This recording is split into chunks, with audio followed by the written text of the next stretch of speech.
Ray Mofield again with the Oral History microphone, and today we're paying a visit to the home of Irene Wolfe Johnson, who lives at 201 West, is this 12th? Yeah, 12th Street, Main Street. No, it's not Main. It used to be Main Cross. And now it's West. Main Cross. Well, it's the Mayfield Highway. Now, you may recall that some time ago we talked with Ms. Johnson. Very briefly, we're going to have her review just a little bit about her mother and father and whatever she wishes to say in order to get the setting. Now, at that time, we talked in some detail about growing up in Benton and what little girls played with, and one thing I remember, Irene, was those quarter dolls. Nickel dolls. Nickel dolls. Well, I started to say I won't forget it, and I've already forgotten, I guess.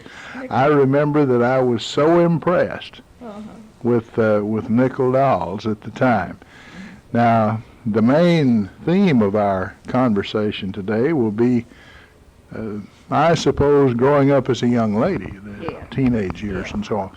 Now, you just go right ahead, though, and tell us about, I'll hold the mic for you. And I am the daughter of Max Wolfe and Mary Christian Gillihan Wolfe, and I have one brother, Joe Wolfe, who is retired in Paducah, and I married Jack Johnson, and we have 4 children: Sandra, Martin Wolfe, Jack Barry, and Joe Byron. And in my last interview, I told Mr. Mofield about my childhood mostly, which ran from about 1922 to 1928. And that was from the time we moved to Benton. I didn't tell him about when we lived in the country, which is very, very interesting, but I can't tell him about everything, so I will tell about first a brief period in my life that I call adolescence, that took me from my childhood into my teenage and eventful life that was during the Great Depression. Oh, I remember a little about that. Oh, I remember a whole lot. If you'd lived through it, you would remember it very vividly, because it was quite different from the times now. But anyway, during this adolescent period, we'd put away our dolls and our nickel dolls, but we still played paper dolls. Now, paper dolls were cut from the Sears Roebuck catalogs, and we made props, divided our props. They were folded pieces of paper, and we'd lay out rooms and then stand our furniture up, which was also cut from the catalogs, into those rooms, and then we would cut out the people, the families, and as many as we wanted to have in our family, and we'd play like this was our family, paper dolls. Catalogs made life bearable. Oh, they did. They were great. I've spent $500 million looking at Sears, Ward's, and do you remember National Bellis? Oh, yes, I do. I remember all of those. Well, anyway, that was what we went into from our other dolls. Now, we continued having our parties that I told you about when I was a child, but they grew to be a little bit more boy and girl oriented, So we would play spin the plate and musical chairs and heavy hangs over your head. Now, what was spin the plate like? Well, we would spin the plate, and if you didn't catch it, you had to pay a fine. And then when the fines were paid, you would take off a beret out of your hair, or you'd take a pin you had on, or the boys would take off a shoe or whatever, and they'd pay a fine. And then when we'd have to sell those fines, and we'd sell them over somebody's head, and they'd say fine or super fine, and that was a girl or boy, And whichever it was, then they would tell them to do a certain thing. And if they didn't do that thing, like sing a song or stand on their head or whatever. Well, if they didn't do that, they didn't get that shoe or that pin or that beret back. Say, that sounds real interesting. Then on Saturday afternoons, uh, I would go up to Mary Cox's, Blent Cox's daughters, and we'd play flinch and rook. And now, flinch was kind of a card game. yes, wasn't it? and so was rook. And her mother was quite a nice hostess. And I may have told you this on my last interview, but I don't believe I did. But one afternoon when we were playing up there, her mother brought out this tea cart, and on it was this thing about this brochure about smoking. And her mother didn't say anything, but it was just on there. And we picked it up, read it. It was a very brief thing. So we read it, and it was on your lungs being a smokehouse, and God didn't like that, you know. Well, you know, that so impressed me at that age that I never did even have an interest in smoking. And that shows how impressionable children are at that age, you know. In that early time, I'm a little surprised that there were already things against it. Well, during this adolescent period, we also had interest in the activities at school and going to ball games. And then on Sunday afternoons, our parents would take us for a drive. We could always take a friend or two or three or four, as many as we could get in the car, you know, and go driving on Sunday afternoon. And then this was a time when they used to have the stump speeches, you know, the candidates. Oh, yes, they did more of that back in those days. I know in Alvin Barkley's book, that reminds me, he talks a great deal about his first race in McCracken County, and then his unsuccessful race for governor, and the many times he ran for Congress and the Senate, and finally the vice presidency. But stump speaking was where popular. That was the thing. And Mr. Blent Cox ran several times, and I'd go with Mary, and we'd give out cards, and of course it was a big thing for us. And then Mr. Sam Ely would run. He did several times for tax commissioner. That was their title in that day, tax commissioner. And his daughters, twin daughters, Madge and Mildred, and I would go and give out cards for him. So that was something I remember as being a big event in my life during this adolescent period. And now I'm ready to go into the teenage period. This was from about 1929 to 1934. And it was during that Depression. So what we did then would probably have been a little different if we'd had any money. But this is what we did without any money. Well, life went on. Though. Life went on. And you know that everyone was more or less of the same financial status at that time, because there was no cash. I don't care how much property anybody had, there was just no money in circulation. So everybody was faring about the same. Well, anyway, we had slumber parties, and at these we had more fun, and we'd go out under the street light and eat jelly and butter and bread. We didn't have all these snack things that they have now. And then one time I remember we went to Murray in a Model T Ford, and I may have told you that on that other tape. I don't think so. But anyway, we couldn't go in swimming if there were any boys out there, so we went out there to go swimming from this slumber party. And there were some people out there, adults and children. So we decided that to be safe, we were afraid to go in with anybody out there. So we decided we'd drive on to Murray.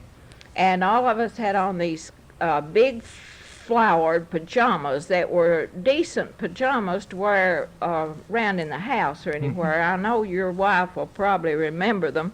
But anyway, we had on that type pajamas, so we were in this old Model T, and it stopped right on Main Street in Murray. And we wouldn't run. Wouldn't run. So we had to get out in those pajamas there at about 6:30 in the morning and push that Model T. For money, as I said, there was no money. You know, our parents did the best they could, but there just wasn't a whole lot to give us. So we picked strawberries for our money to do us through the summer for spending money. Well, some of the ones who I remember going on the truck that would pick us up, and I remember so plainly the truck that I believe it was Ed Austin's farm out here, and he'd send a truck and pick us up. Do you remember what they paid per quart? Yes, I certainly do. 3 cents. 3 cents a quart. Well, But we would end the season usually with $25 or $30, and that was a lot of money for us in those days. why, of course it was. It would buy our gallon of gas for Sunday afternoons to take a little drive, and it would buy our ice cream, which we'd go to the drugstore every afternoon about 4 o'clock when I got to be a teenager. You know, that was equal to Hutchins back in the 50s and 60s and the 70s. I don't know where they loafed now, but anyway, we loafed at the 2 drugstores. One of them was Nelson Ford drugstore, and the other was the corner drugstore, or it belonged to Stroud. You remember? I remember the Stroud family, yes. Well, I can't think right quick right now who he. Did they his have first any name. of those wire-type chairs and Oh yes, and that big, was the kind circulating of ceiling furniture they fans had. and They had ceiling fans. They had the old-fashioned fountains, with marble fountains. They had the round tables and the wire-back chairs, and both of them were furnished just alike. And they did have glass showcases, and they kept jewelry and things in those. Well, anyway, this money was something because we just didn't have a whole lot. But anyway, I was going to tell you the ones who went on this truck to pick strawberries. John Clay and Henry Hardin Lubbock, Madge and Mildred Ely, Dixie Cornwell. Now, they were the twins, And weren't Carolyn Brandon Shepherd, yes, and they still live here in town, Mildred Jones and Madge Lester. And, of course, then there were some others that would go occasionally, but those are the ones I remember, Most of the time. Then, as I said, we'd go to the drugstore and spend 5 cents. We just allotted ourselves 5 cents each afternoon because that way it'd do all summer. And then the ones who had cars would buy a gallon of gas now and then. And I want to tell you what my brother said. He said, I believe, Irene, that you know to a few feet of how much a gallon of gas how much mileage it'll cover, because said you get up there to the corner drugstore and turn off the key and let it coast the rest of the way, and then I have to have somebody to come and put gas in the car. Well, anyway, it was almost that bad. Yeah. Maybe not quite, but almost that bad. On Sunday afternoons, as I said, we would take our friends in the car, buy this gas, and we'd just go about what 25 cents or the gallon of gas would cover in one afternoon. Well, anyway, one afternoon we were going down over a rise, and I was driving pretty fast, and I guess for country roads, all of them were one-car roads back then. But anyway, I was going over this rise, and I hit this old hen, and the feathers just flew everywhere. And on the radiator, when I got out to see if the hen was dead, was a soft-shelled egg. And we had to stop and tell the farmer, we not only had a dead hen, but we had him a soft-shelled egg. Then, another afternoon, we turned the corner down here at the First Baptist Church, and I saw this wheel going off down the street, and I thought, well, that's funny. And in a minute, the car hit the ground. It was my wheel. Your wheel. We always had those A two rear things to wheel laugh and the about. thing passed you. Yes, it was from my car. Well, we also made candy like we did when we were children. Everybody takes something. We do that. But we'd grown into a little more sophisticated form of entertainment as far as taking food. We were having dinners. And my father and not Cornelia Jackson, but Dixie Cornwell's father, hunted. And they often killed all the quail they were allowed to kill. In fact, in those days, I don't think they had a quota. They might not have had a I limit don't much back believe then. they did, but anyway, they'd come home with a lot of quail.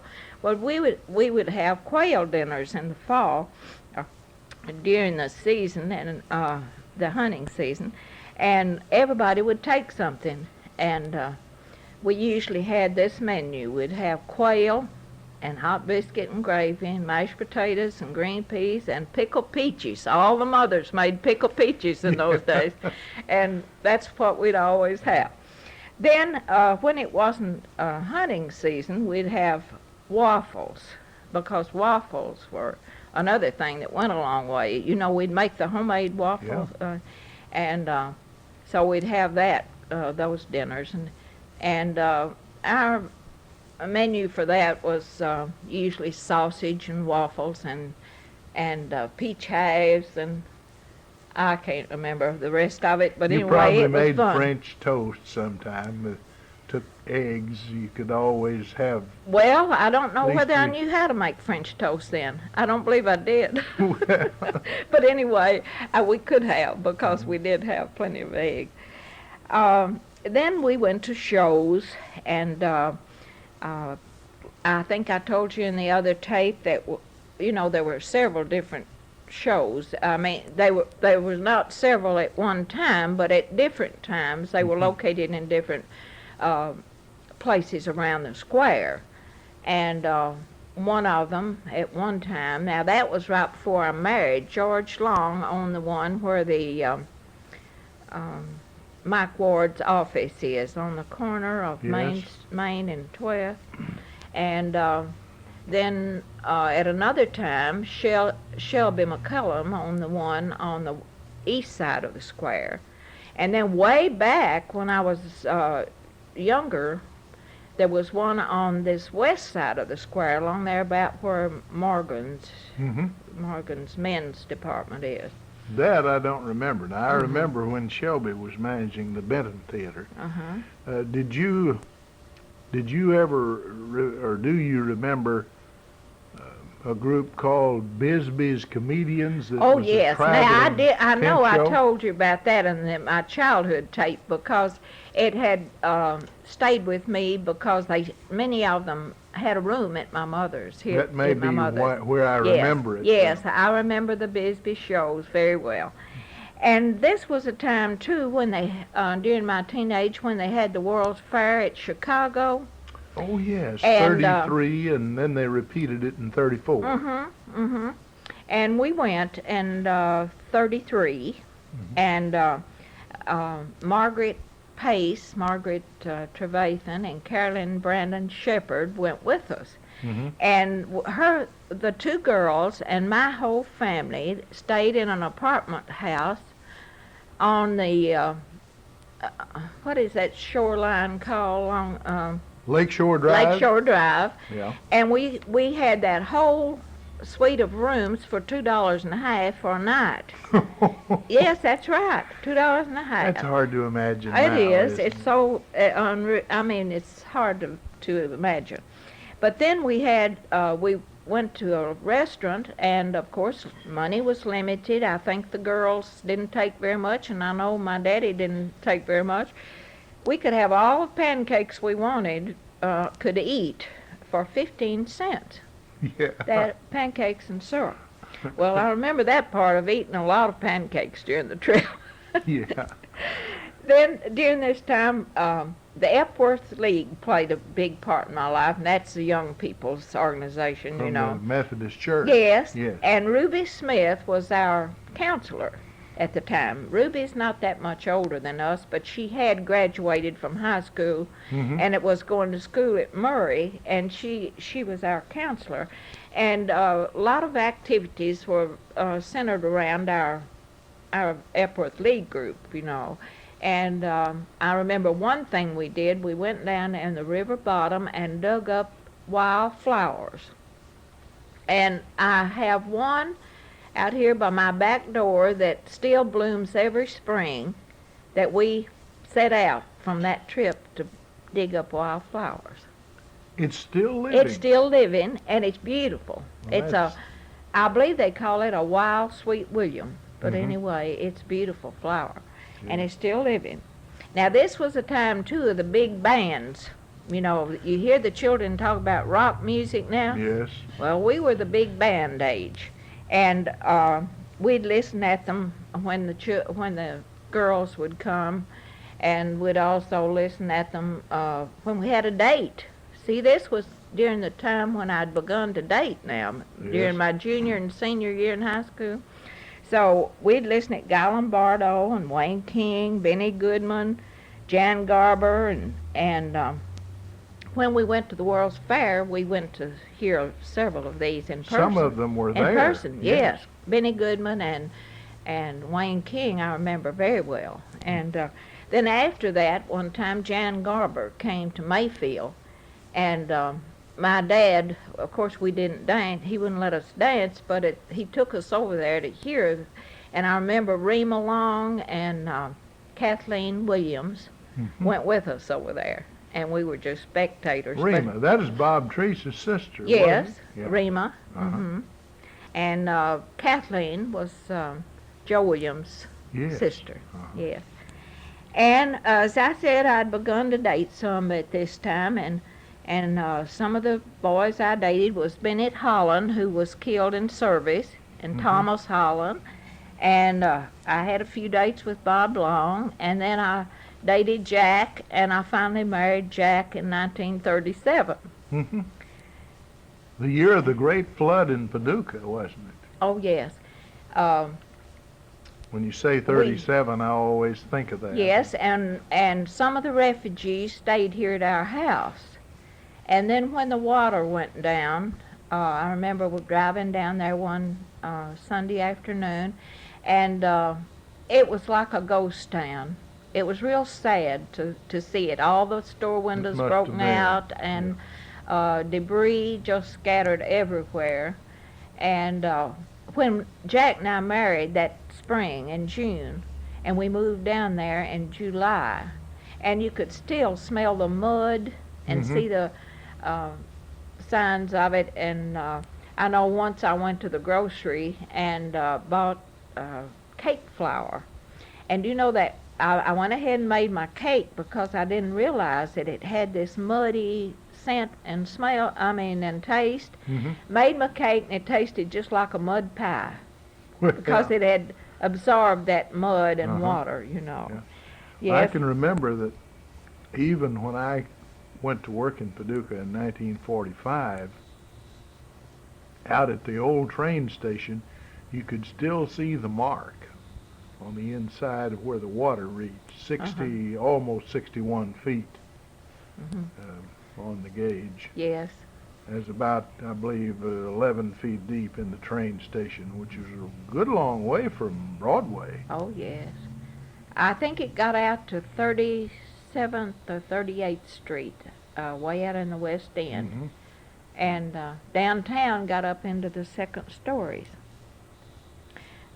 We had lots of friends besides these I named, but some of them came into school from the country.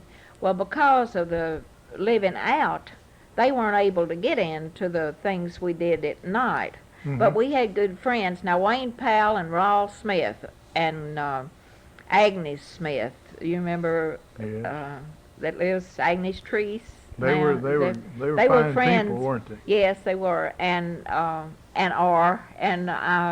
didn't want to fail to mention them along with these others. And I don't believe I called Joe Cross Creason's name, but I remember going to one of these parties when we were in the adolescent age, I guess, which he was to walk me to the party. Well, Joe was a little bit shy of girls at that age. You know, girls mature faster than the boys, and the boys weren't very much interested at that time. So he walked about 2 yards in front of me all the way there and all the way back. But he was a fine person. I loved Joe, and of course I... Unfortunate that he died as young as yes, he did. yes. And Albert Cooper, and Albert is is dead now. He died with cancer. Mhm. And there's, and then Bennett was, I believe I mentioned that though, but Bennett Holland died in service. Yes. He was on a mission to North Africa, and his plane went down soon after taking off the West Coast. Mhm. And I don't know whether I have anything else that's real interesting to tell you or not. Is our time just about up? Well, we don't have too much more time, but If there's anything you'd like to ask me, I'd be Well, glad to share. I'd like to ask a little more about some of those games you played. Now, you explained spin the plate, Uh-huh. and after you had said that, I believe I sort of halfway remember a game like that. Yes. Now, Let what me- were...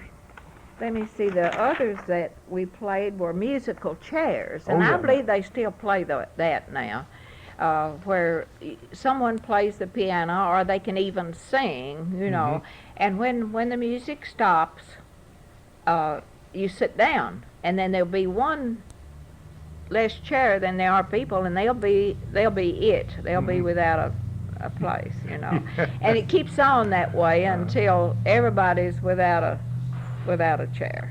I Now, mean, what was... yes, well, without a chair. there was some kind of a game where somebody said, heavy, heavy hangs over your head. yes, and I told you about that one. Yeah. You know, that's the one where it's fine or super's fine. Heavy, heavy hangs over your head. Fine or super fine.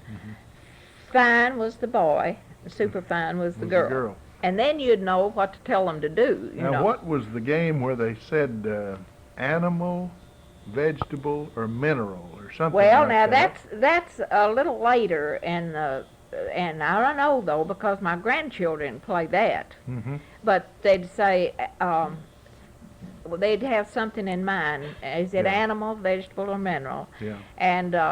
And whatever it was, then had to fit into the one of those that category, you know. And well, they would say vegetable maybe, Mhm. and then they'd begin to name potato or turnip or whatever, Yeah. you know. And All right. Now, we only have a minute or so left. Could you tell us something about your grandchildren? Well, I have 10 grandchildren and 2 great-grandchildren.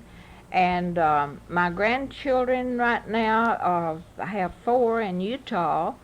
And I'm real proud of one of them. She's in a young entrepreneur contest.